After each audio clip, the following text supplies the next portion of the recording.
Okay, let's just dive right in. Today, we're going to break down a really fascinating, and let's be honest, pretty countercultural strategy for navigating the wild world of modern dating. And our guide for this? It's actually the ancient book of Ruth. We're going to see how this old story offers a surprisingly sharp critique and a potential roadmap for today. I mean, it's the question, right? Why is dating today so chaotic? The endless swiping, the ghosting, the constant confusion, it can seriously feel like a battlefield out there. And this feeling of chaos, that's the exact problem the Book of Ruth seems to tackle head-on. So a little context. The story of Ruth is set during a period called the Age of the Judges, and that whole era is summed up by one pretty chaotic phrase: everyone did what was right in his own eyes. The big idea here is that this ancient free-for-all sounds a whole lot like modern dating, where radical personal freedom and making you the highest goal is creating a very similar kind of social chaos. So let's frame this the right way. According to this analysis, the Book of Ruth isn't just some sweet little romance. No way. It's actually a direct challenge. You could even call it a polemic against the chaotic spirit of its own time, and by extension, ours. And what does this crisis actually look like? Well, these are the symptoms. Intimacy becomes a commodity, something you can just swipe for. We get this paralysis of choice because there are just too many options. And isn't this the great paradox? We're totally overstimulated by all the tech, but at the same time, people feel deeply lonely. Vague ideas like chemistry become these idols we chase, and they've totally replaced older concepts like duty and covenant. So if that's the problem, what's the first step in this strategy? Well, it's probably not what you're thinking. It's not about finding a person. It's about changing your location.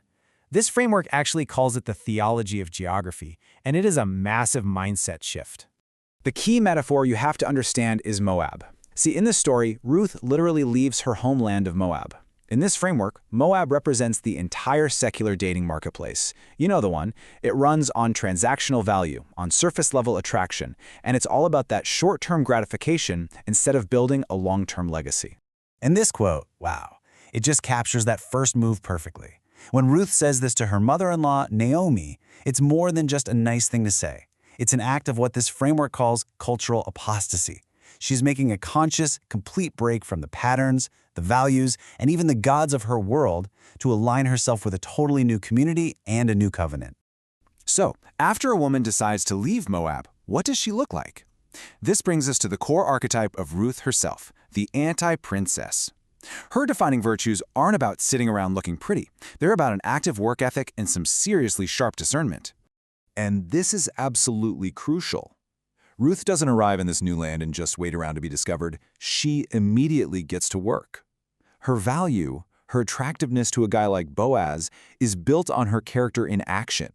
Her hard work, her loyalty, her reputation. It's not about her looks or her charm. Now, this discernment gets put to the test by what this analysis calls the young man trap. See, on one side you have her peers, the young men. They offer the fun stuff, right? Chemistry, swag, social status. But they often lack what the Bible calls chayil. It's this Hebrew word that means real strength of character, virtue, and substance. And on the other side, you've got the Boaz archetype. Maybe less flashy, but he offers that chayil, real character and the ability to build a future. And hey, you don't have to take my word for it. Boaz himself says it. He literally praises Ruth specifically for not chasing after the young guys. He sees her strategic maturity and he values it. It just goes to show you that men of substance are actually looking for women who can see past the superficial stuff and prioritize real character. Okay, now we get to the climax of the story, the famous and maybe most misunderstood scene at the threshing floor. But forget what you think you know. This isn't some risky seduction scene. No, it's reframed here as an absolute masterclass in clear, strategic, and courageous communication. The strategy breaks down into three clear parts. First, she prepares. She gets herself ready, signaling she's ready for marriage. Second, she positions herself. She goes to the right place and waits for the right time. And third, she makes her petition. Her request to spread your wings over her is incredibly powerful. It's a specific, covenantal term. She's asking him to fulfill his duty as her kinsman redeemer. This isn't a romantic hint. It's a bold, clear, legal proposal. And all of this makes Ruth the ultimate anti-poker woman.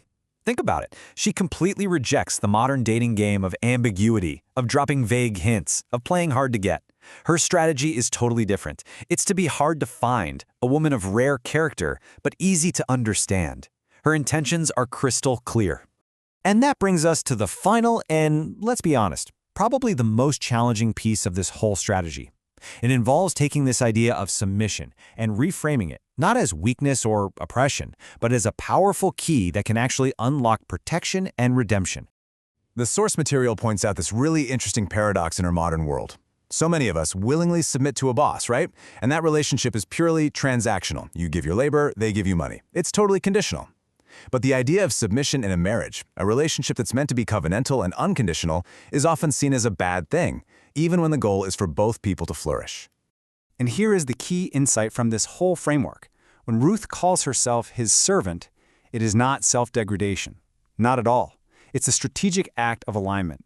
By doing that, she activates his covenantal obligation to protect and provide for her.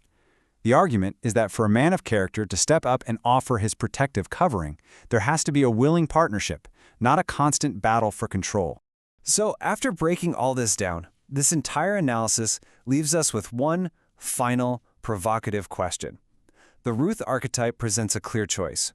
Are you going to keep playing the modern dating game by its chaotic rules, or are you going to adopt a completely different, countercultural strategy that aims to change the game entirely?